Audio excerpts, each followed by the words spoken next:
And hello again from Fox News in Washington. We're going to do something different here today.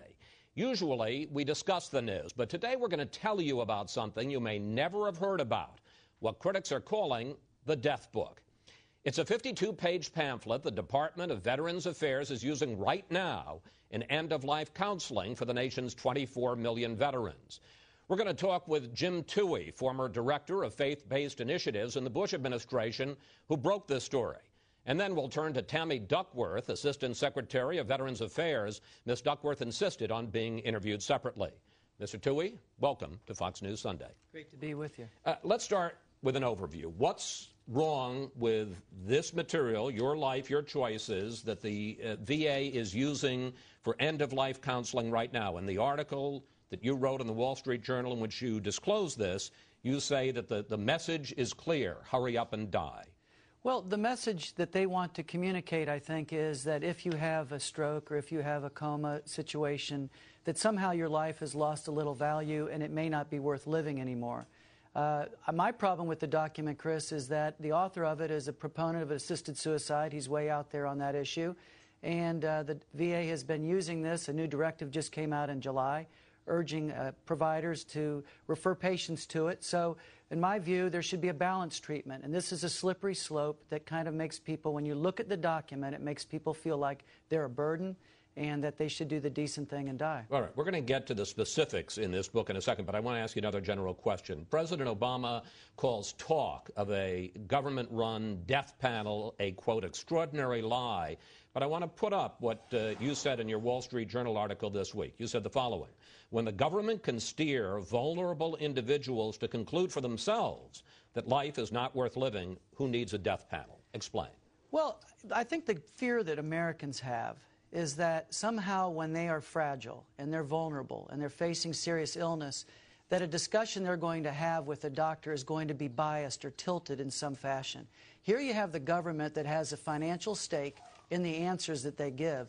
And I think a lot of people are afraid that somehow they're going to be steered toward a denial of care.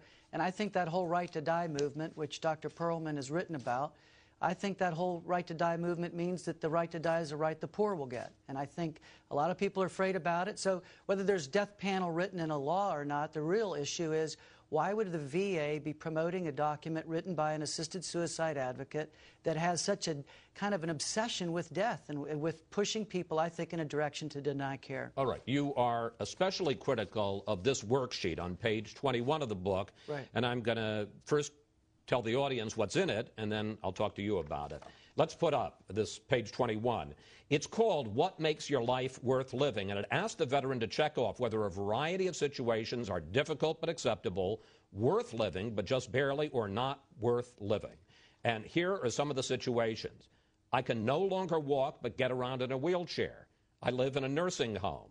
I am a severe financial burden on my family. I cannot seem to shake the blues. Mr. Towey, what's wrong with that? The biggest problem is that when you go beyond those questions to the boxes you check, the first option you have, it's difficult but acceptable. A lot of people with disabilities, a lot of people who have family members with stroke find life beautiful. There's meaning and purpose. Sure, they're suffering, but their life hasn't been diminished by that illness. I think if you were trying to be biased and fair, you'd have a box that starts off that says, my life is beautiful. Yes, I suffer, but I find meaning in it. And I think the problem with this document, and it permeates the whole thing, is there's a bias toward a depression. And so when you see the one that says, for example, I can't shake the blues, you can actually check a box that says, my life's not worth living. Another one said, if I can't go outside on my own. So you check a box, life's not worth living. I guess one of the questions I have about it is, why would those even be in a document about end of life? Usually people don't even contemplate end of life until they're in an irreversible coma. Why would being in a nursing home or having to live in a wheelchair be a not worth living option? Good question. And I think advanced care planning is important, and there are a lot of great VA doctors and nurses out there providing superior care. So families need to talk about these issues well in advance of a deep decline in health. My problem is when you treat individuals like their life has less worth because they have dementia, for example. I think that that's a dangerous, slippery slope. And when government has a financial stake in it, they shouldn't be talking about quality of life and kind of pushing people toward a predetermined conclusion. You're also upset about another question in the booklet. I want to put that up. Have you ever heard anyone say, if I'm a vegetable, pull the plug? Yeah, I think the word vegetable is demeaning. It's used 3 times in the document, and it kind of communicates somebody that's not human. This is why I think the document is so fundamentally flawed that the VA ought to throw it out. They've had it out there kind of as a research tool, and then a few years ago they tried to push it and promote it, or 2 years ago tried to push it and promote it, and now they're at it again, a July directive telling healthcare providers to refer patients to it. All right.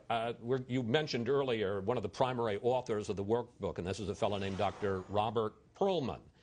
He's a member of the VA Center for Ethics in Healthcare, and he's listed as the prime author in the document. Who is Dr. Perlman? Well, that's a good question. A lot of Americans have never heard of him, and yet he's influenced the course of VA healthcare. He's written this document, and he's an advisor. I think he got the initial research grant with tax dollars to write this document. And he's been an advocate for assisted suicide, both in a U.S. Supreme Court case where he filed an amicus brief, but in other writings where he was a contributor to a book about physician-aided killing. So I think the problem is, in America, there's a lot of people that wrestle with caregiving issues and with serious illness. We should be encouraging people to have a hopeful vision. When a veteran comes back from Iraq, they shouldn't be given a book like this. They should be encouraged to talk about their preferences on how they can maintain their dignity, because that's what I think America owes them. Now, in fairness, the book also offers other ideas and statements for veterans to consider, and let's put those on the screen.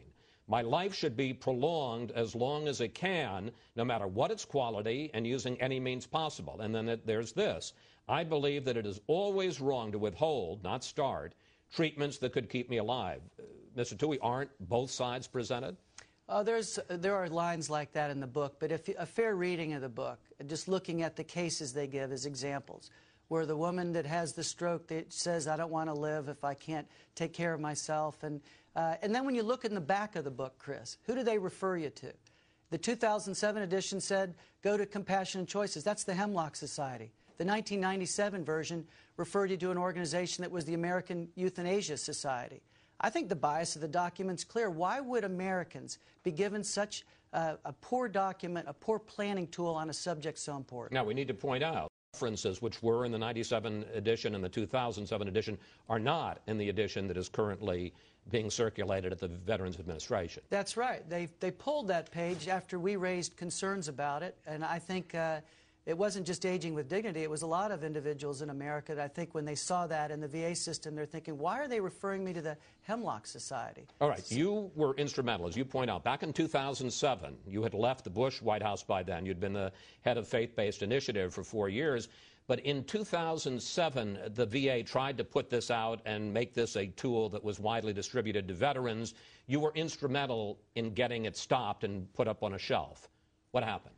Well, I think that President Bush was, in his administration, were very surprised to hear that this document had moved so far through the VA chain of command and was about to be approved. The secretary there didn't even know about it. That's the fear Americans have, of course, is these bureaucracies have a way of getting something out there like this that people don't even know about, Congress never heard of. So when I raised it with the Bush White House, they said, this isn't a vision of life. People have their dignity. They're endowed with that. It's not lost when they get dementia or stroke, and so they pulled it. So after President Bush suspended the use of this document, why did the Obama administration last month reinstate it? Good question. I don't fault President Obama on this yet, because I suspect he was like President Bush and knew nothing about it. The question is, why hasn't it been pulled from their website now to put a statement up after the Wall Street Journal piece came out that says this document is currently being revised? That just tells me they're in a damage control mode. What they should be doing is pulling the document and then revise this order that told physicians to refer patients to it.